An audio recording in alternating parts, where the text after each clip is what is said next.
Halo, jumpa lagi dengan Mulus Trader Channel. Kali ini saya ingin membahas mengenai IHSG yang longsor selama 7 hari berturut-turut yang banyak diperbincangkan oleh para trader ataupun para investor ya, karena cukup luar biasa, banyak saham yang auto reject bawah berhari-hari. Tapi di balik kelongsoran IHSG ini, kita jadi kepo nih, apa yang dilakukan bandar asing ya?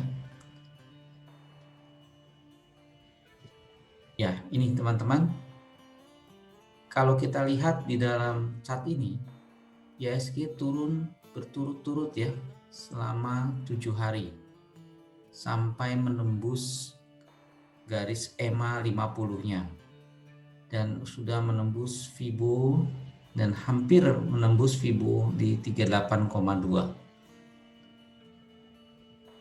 Nah, kalau kita lihat secara pixel, sebetulnya kalau teman-teman trader ini sudah keluar pada saat pixelnya ini sudah 2 merah seperti ini ya teman-teman, atau IHSG-nya itu sudah di bawah garis EMA 13-nya. Bagaimana nih nasib investor ataupun nasib trader nih teman-teman? Ya, saya membaca berita ada trader yang stres katanya karena memakai uang pinjaman atau hutang untuk berinvestasi saham. Ya, balik lagi di sini saya hendak mengingatkan bahwa investasi saham itu hanya cocok kalau menggunakan uang dingin ya, dalam arti uang yang tidak digunakan untuk kebutuhan sehari-hari ataupun untuk kebutuhan jangka menengah seperti untuk modal nikah, modal sekolah anak, kuliah anak, atau lainnya. Jadi dalam kondisi pasar yang sedang crash ataupun downtrend, psikologi kita tetap terjaga dan kita bisa tahu apa yang harus kita lakukan. Ya. Oke, di sini saya mengambil beberapa cuplikan berita ya dari Liputan 6. Ini ternyata investor asing memborong saham Inco hingga BBCA katanya. Lalu dari CNBC juga tercapture berita bahwa investor asing masih terus mencatatkan net buy. Ya. Nah, bagaimana pergerakan bandar asing ini? Kita akan kepoin ya, bandar asing ini memakai Kipop BTS versi kedua ya. Kipop BTS yang versi pertama sudah pernah saya sharingkan. Teman-teman bisa menonton videonya di suggestion video di atas. Nah, ini saya akan men-sharingkan bagaimana kita bisa mengkepoin bandar asing dengan bot HQ saham IDX. Bagi teman-teman yang belum join bot HQ saham IDX, teman-teman pertama-tama bisa download dulu aplikasi Telegram kalau belum punya ya, di Google Play Store atau di Apple Store. Lalu install aplikasi Telegramnya. Nah, seperti ini teman-teman, Telegramnya. Install saja. Nah, setelah terinstall, nanti search bot HQ saham IDX atau akeong ya, @HQ saham IDX _ bot. Nah, ini seperti ini teman-teman.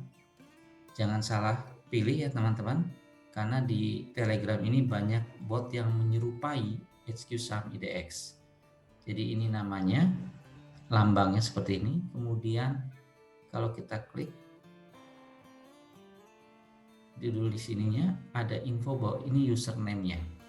Jadi teman-teman search aja username ini, @HQ saham _ bot. Lalu activate dan ketikkan perintah /d untuk donasi, sehingga nanti teman-teman bisa menggunakan berbagai tool dari bot HQ saham IDX yang akan saya bahas berikutnya. Oke, mungkin teman-teman yang belum menonton video K-pop BTS saya yang pertama, sini saya coba jelaskan kembali singkatan dari K-pop BTS ya. Inilah singkatannya, kepoin para bandar trading strategi. Sekarang saya akan membahas versi yang kedua. Ya teman-teman, untuk mengingatkan kembali KPOP BTS versi 1, ini saya coba tampilkan bahwa strategi yang pertama adalah mencari tahu 10 broker saham dengan net buy terbesar. Lalu kita kepoin lah 3 broker teratas, cek net buy terbesar masing-masing broker tersebut.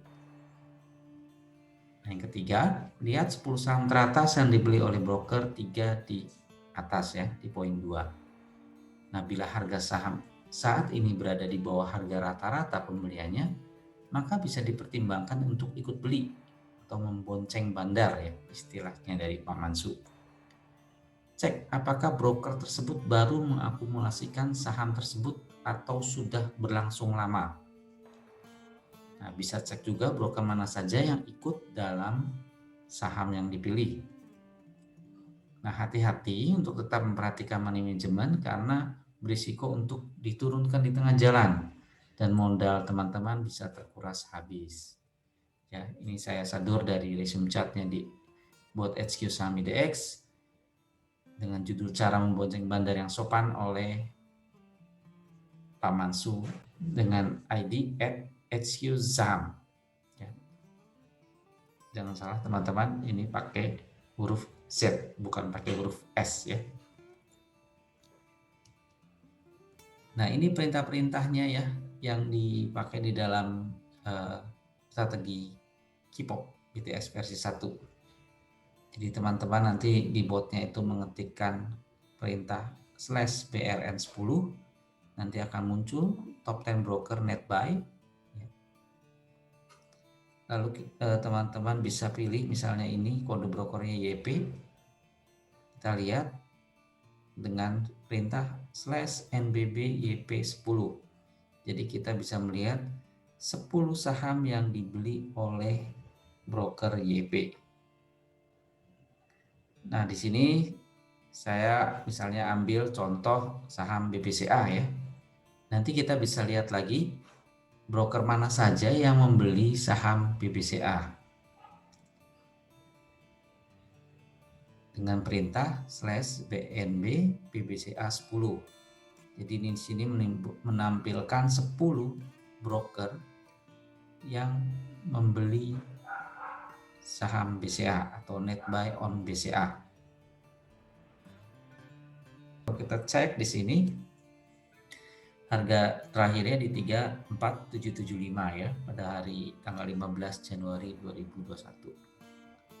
Nah, kalau teman-teman ingin melihat lagi akumulasi dari foreign atau bandar asing dan bandar lokal, teman-teman bisa ketikkan perintah garing vakum BBCA. Di sini nanti muncul gambaran mengenai akumulasi dari asingnya. Nanti teman-teman bisa melihat video saya yang di KPOP versi 1 untuk mengetahui bagaimana cara menganalisa dengan chart ini. Nah, kita sekarang membahas mengenai KPOP BTS versi 2 ya. Ini lebih difokuskan pada pertanyaan bandar asing lagi ngapain ya. Pertama-tama kita ketikkan dulu perintah /key 5,10 spasi 0,3 ya di bot HQ Saham IDX. Di sini perintahnya akan menampilkan saham-saham yang mana bandar asing sedang melakukan akumulasi atau distribusi pada harga rata-rata antara 5 sampai 10 miliar ya. Ini menunjukkan harganya, akumulasinya. Dengan perubahan harga 0 sampai 3%. Jadi ini angka 2 terakhir ini menunjukkan perubahan harganya. Nah, kalau kita perbesar chartnya seperti ini teman-teman. Jadi ini ada 4 kuadran. Kuadran paling atas adalah markup accumulation dan di bawah ini adalah markdown accumulation. Sebelah kiri adalah markdown distribution ya, sebelah kiri bawah, dan sebelah kiri atas adalah markup distribution. Jadi ini sumbu X menggambarkan banyaknya uang di saham ya. Kalau daerah plus ini berarti area akumulasi. Sedangkan daerah minus ini berarti daerah distribusi.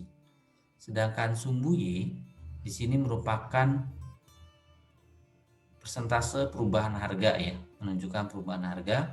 Kalau positif berarti harganya naik ya, persentasenya naik. Kalau negatif berarti persentasenya turun. Jadi di sini ada saham-saham yang misalnya Arto ini ada di markup distribution. Dia ada kenaikan rata-rata di 1%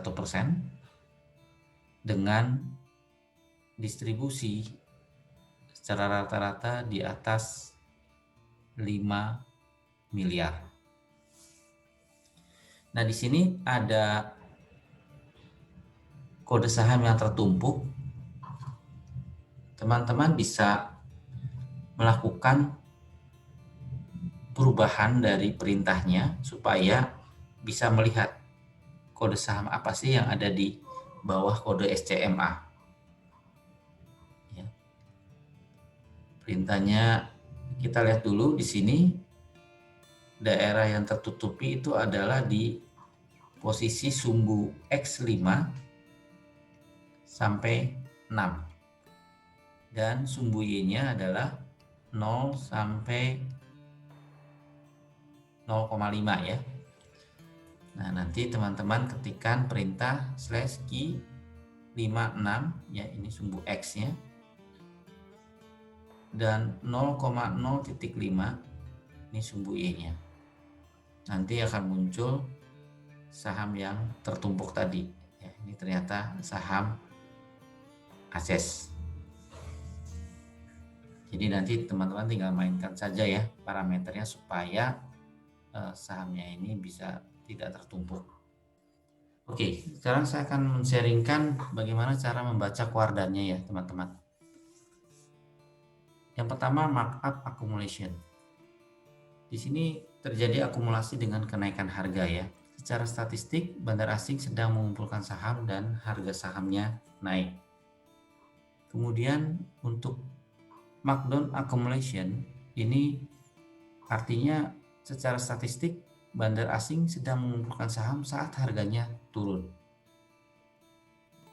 Jadi kalau teman-teman ingin membonceng bandar, sebetulnya lebih cocok di sini ya. Pada saat di sini ya, kalau dengan saham-saham yang ada di sini. Nah, kalau teman-teman ingin spekulatif buy, teman-teman bisa memilih saham-saham yang ada di kuadran ini, di mana harga sedang turun, tapi sebenarnya bandar asing sedang mengumpulkan saham itu. Lalu yang markdown distribution, ini secara statistik bandar asing sedang berebutan keluar dari satu saham ya. Ini kalau teman-teman punya saham di daerah ini, segera langsung buang ya saham itu, karena ini biasanya akan terjadi tren bearish atau tren turun.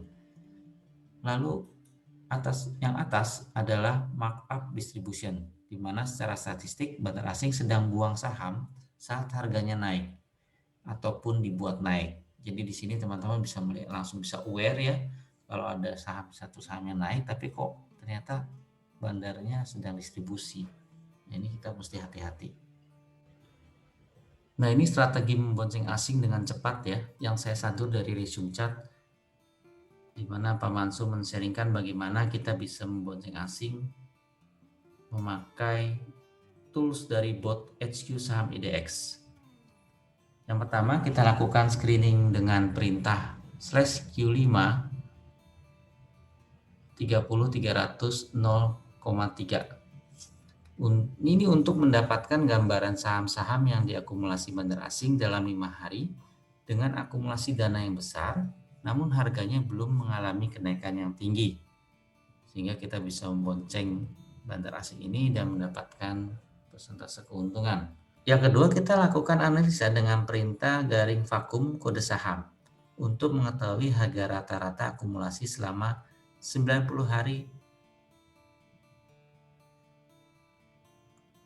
beserta tren dan perbandingan akumulasi vs distribusinya. Ketiga adalah kita melakukan analisa dengan perintah pivot kode saham untuk mengetahui harga terakhir apakah sudah break R1, R2 atau R3.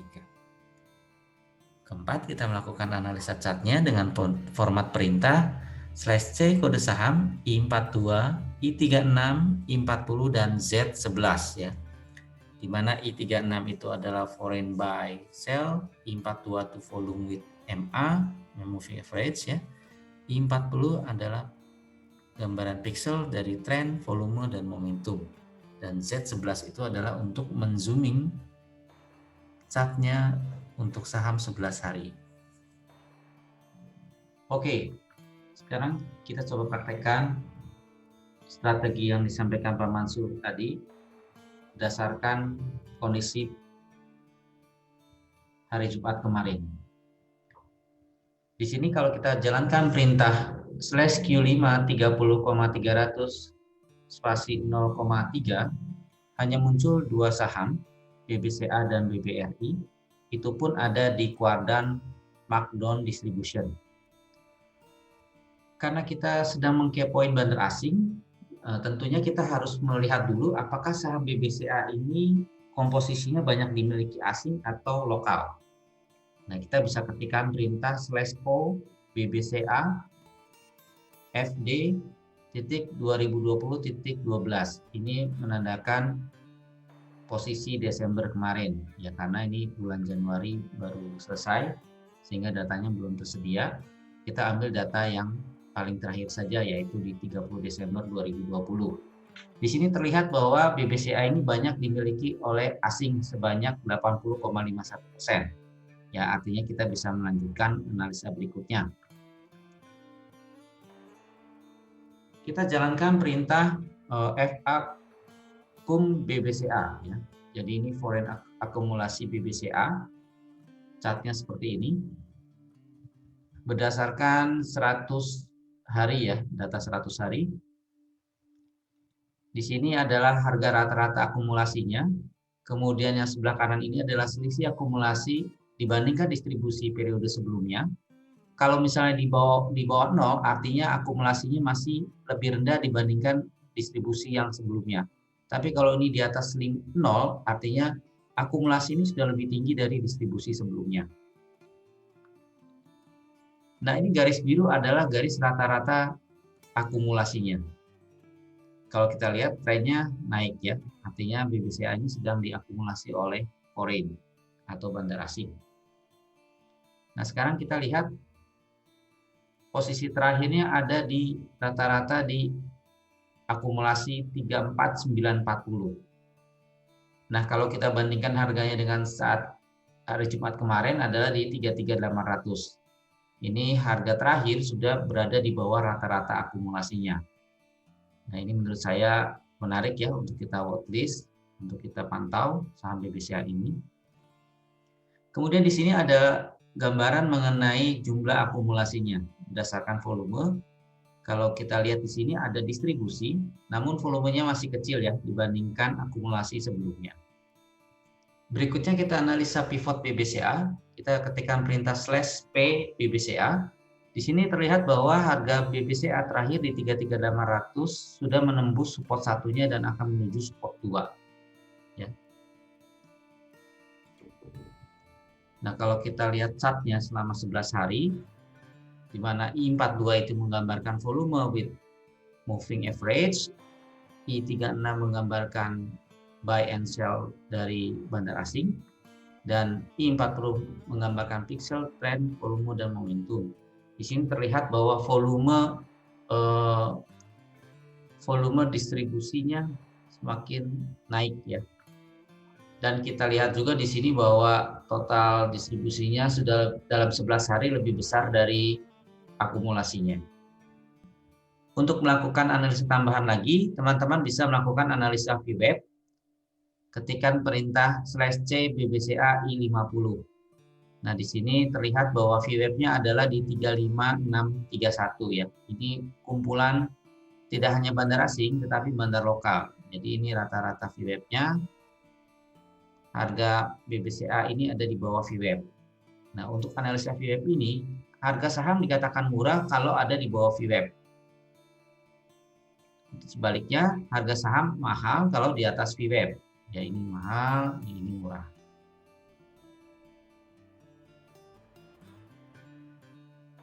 Nah, kita lihat lagi dengan analisa tambahan berikutnya.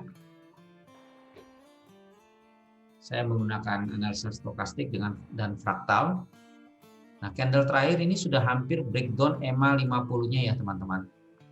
Dan secara grafik stop, ini untuk periode 5, 10, 14, 20, dan 40 menunjukkan downtrend.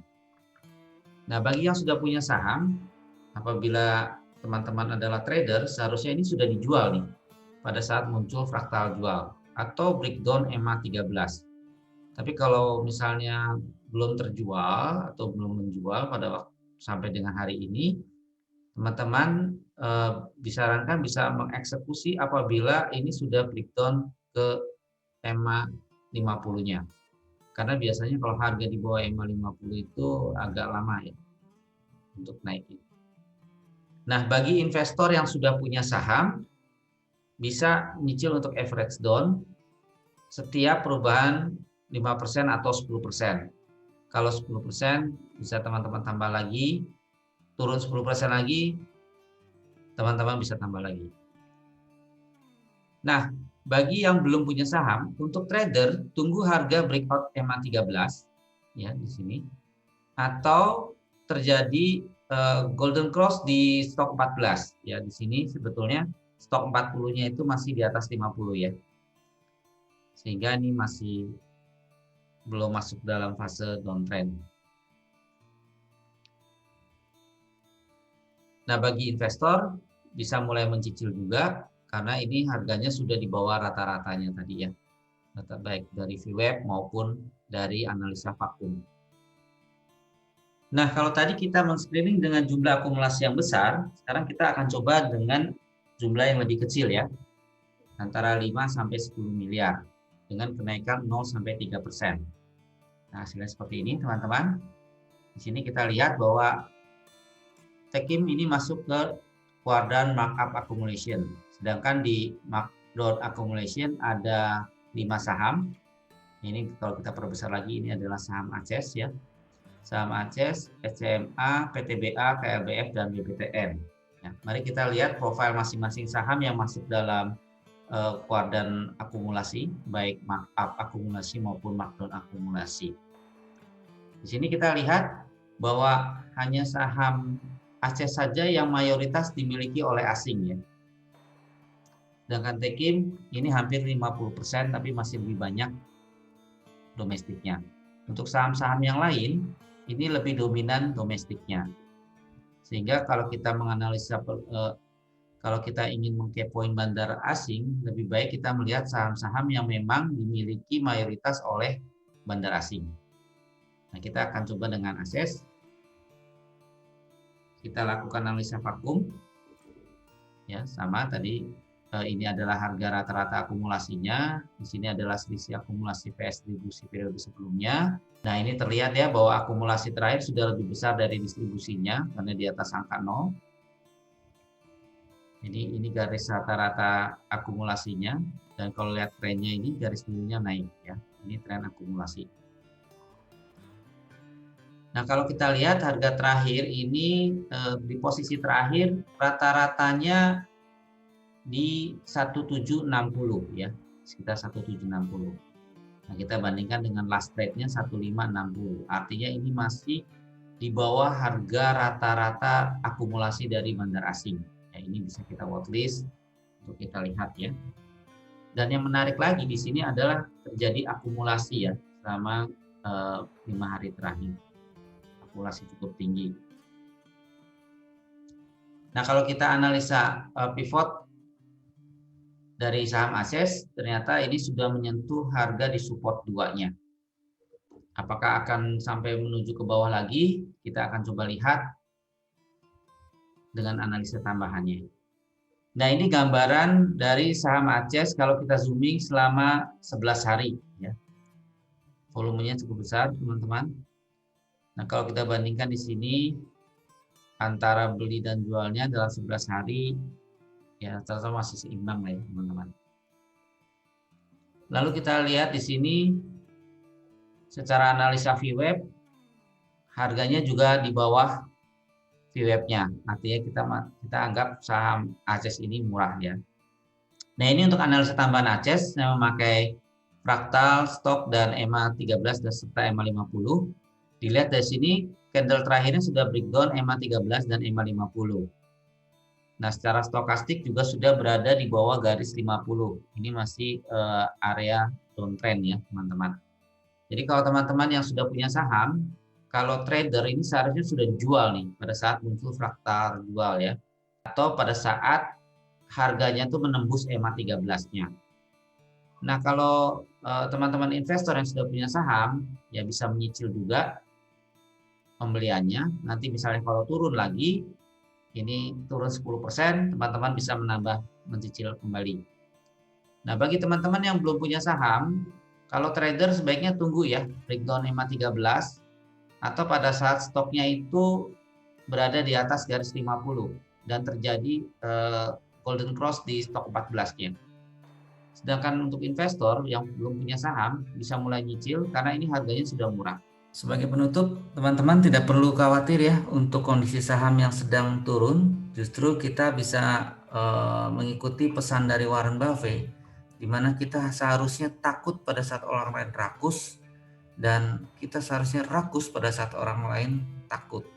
Disinilah saatnya di mana banyak trader ataupun investor yang takut justru berani untuk membeli saham-saham bagus dengan harga murah, sehingga nanti kita mendapatkan keuntungan yang besar pada saat harga saham rebound atau naik. Oke, teman-teman, terima kasih sudah menyaksikan video saya. Jangan lupa untuk subscribe, like, dan share video ini.